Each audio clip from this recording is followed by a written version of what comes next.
За сайн байцгаана уу сурагчдаа. Өнөөдрийн өглөөний өгсөн гэрийн даалгаврын хэдэн бодлогыг нь бодож өгье. За энэ 3 дугаар бодлого маань y тэнцүү 2.1x квадрат параболыг OX тэнхлэгийн дагуу π хэмжээгээр зөөсөн. За гарсан параболыг зурагтаар үзүүлсэн байгаа. За энэ квадрат функцийг y тэнцүү ипот x гээ эндээс ипот 1 хасах нь ипот 5 утгыг оол гэсэн байна. За өөрөөр хэлбэл зөвхөн OX тэнхлэгийн дагуу л чилжсэн байна. Өөрөөр бидний функц маань y тэнцүү a уржих нь x нэмэх нь p квадрат хэлбэлтэй байх нэ. За одоо эндээс a-гийн бол мэдээж бид нарт өгөгдсөн байгаа y тэнцүү 2.1 гэж өгөгдсөн байгаа. За x за баруун тишээ чилжсэн тохиолдолд хасах гэж бичнэ. Зүүн тишээ чилжсэн тохиолдолд нэмэхээр бичнэ.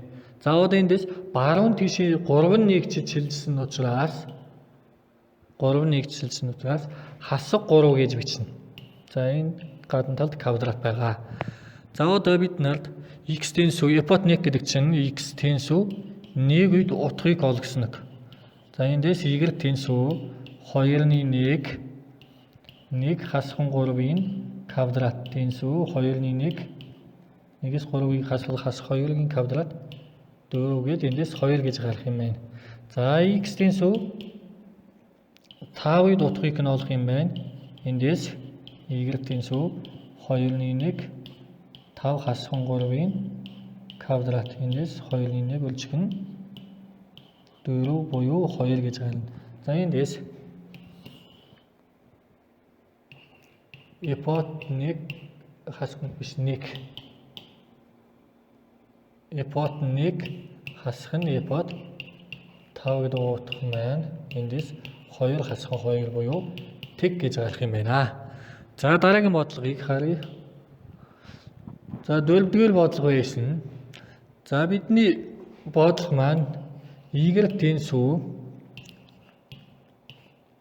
x нэмэх нь p-ийн квадрат нэмэх нь q хэлбэлтэй томьёог олох юм байна. За эндээс бид нар OX тэнхлэгийн дагуу чилжих 3.1 чилжсэн учраас энэ p-ийн оронд олуулна. За OY тэнхлэгийн дагуу дээшээ юм уу доошоо чилжүүлсэн тохиолдолд q-ийн оронд чилж бичнэ. За эндээс y тэнцүү a гэдэг чинь 3.2 гэж өгөгдсөн байгаа. За одоо эндээс 3.2 гэдэг чинь энэ дээр байгаа. За x энэ нэмэх үү хасах уу гэдгийг одоо тодорхойлъё. 3.1-жээр зүүн тиш гэсэн учраас нэмэх гэж бичнэ. Нэмхэн 3-ийн квадрат. За одоо OY тэнхлэгийн дагуу 2.1-жээр дээшээ гэсэн учраас нэмэх 2 гэж бичнэ. Бидний олох функц маань ийм хэлбэлтэй байх нэ. За дараагийн бодлогыг харъя. 8 дугаар бодлого.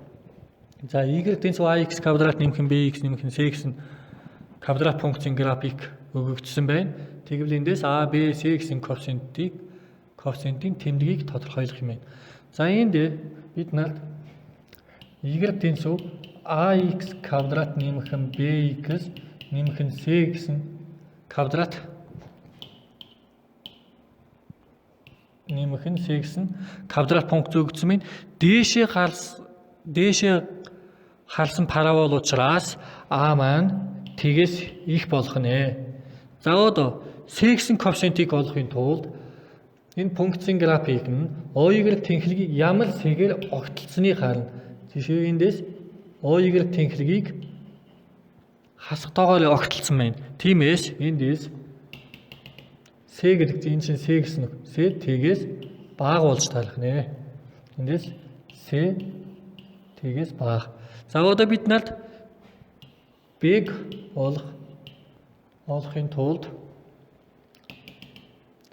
за эндээс тэгшгмийн тэнхлэгийг олъё. Эндээс харвал x тэнцүү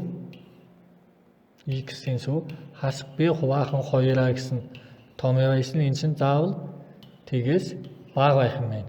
За эндээс x тэнцүү хасах B хуваахан 2-аа. Хас 2-аа чинь тэгээс бага байх юм байна. За одоо эндээс хасах B хуваахан 2-аа гэдэг чинь А гэдэг чинь нэмэх тоо байсан учраас нэмэх тоо болно. Эндээс тэгээс бага байхын тулд B заавал тэгээс их болох нэ. За одоо эндээс А гэдэг чинь нэмэх тоо байсан. B нэмэх тоо гарах юм байна. С хасах тоо гарах юм байна. Эндээс А үлжихэн B үлжихэн С гэдэг чинь А чинь нэмэх тоо үлжихэн B гэдэг чинь нэмэх тоо үлжихэн С гэдэг чинь хасах тоо. За одоо эндээс хасах тэмдэг гарах юм байна. Тэгээс бага хасах тэмдэг гарах юм байна. За ингээд бидний бодогдов.